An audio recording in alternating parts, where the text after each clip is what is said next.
अब आइए हम लोग केमिस्ट्री का एक सबसे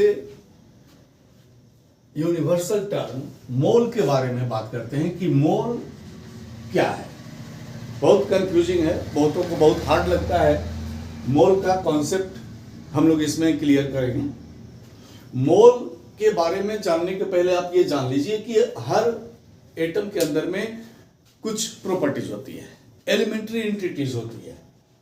तो बोलता है कि किसी भी सिस्टम का वह एलिमेंट्री एंटिटीज जितना कार्बन का आइसोटोप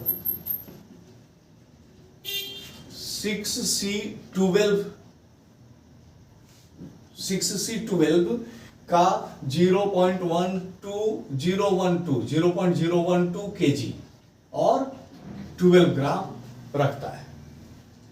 यानी कि एक मोल या 1 मोल हम लोग एक्सप्रेस करेंगे उस तमाम किसी भी सिस्टम का, उस तमाम एंटिटीज को अगर वो एक्सप्लेन करे जो कार्बन का 0.012 kg शो करता है, दैट इज कॉल्ड 1 मोल। अब न्यूमेरिकल बनाने के लिए अगर हम लोग इसके रिलेशन की बात करते हैं तो इसका रिलेशन जो है ना बहुत आसानी से हम लोग सीख जाते हैं। देखिए कुछ चीज इसमें कांस्टेंट होता है। जैसे अगर हम लोग 1 मोल की बात करेंगे तो 1 मोल किसके बराबर होगा? GAM के बराबर होगा। किस केस में? जब एटम्स होगा। और GAM के बराबर होगा किस केस में? जब मॉलिक्यूल होगा। ये 6.022 इंटू 10⁻23 ये एटम भी हो सकता है, ये मॉलिक्यूल भी हो सकता है और ये आयंस भी हो सकता है। ठीक है, ये 1 ग्राम एटम हो सकता है या 1 ग्राम मॉलिक्यूल होगा।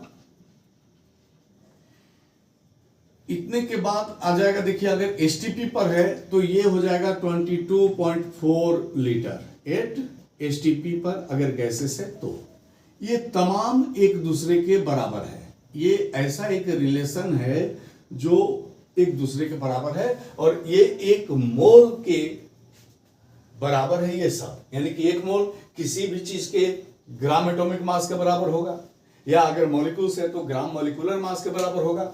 उसके बाद देखिए अगर एटम है यानी एलिमेंट है तो एटम होगा, that is say 1 mole is equal to 6.022 into 10⁻23 atom.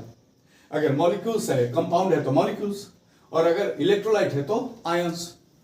ये हो जाएगा 1 ग्राम एटम या 1 ग्राम मॉलिक्यूल्स। अगर हम लोग बोले कि 1 मोल कितना ग्राम एटम है? 1 ग्राम एटम है। 1 मोल कितना ग्राम मॉलिक्यूल है? कंपाउंड में 1 ग्राम मॉलिक्यूल है। और अगर एसटीपी पर गैसेस है तो 22.4 लीटर इज 1 मोल। ये सब एक दूसरे के बराबर है।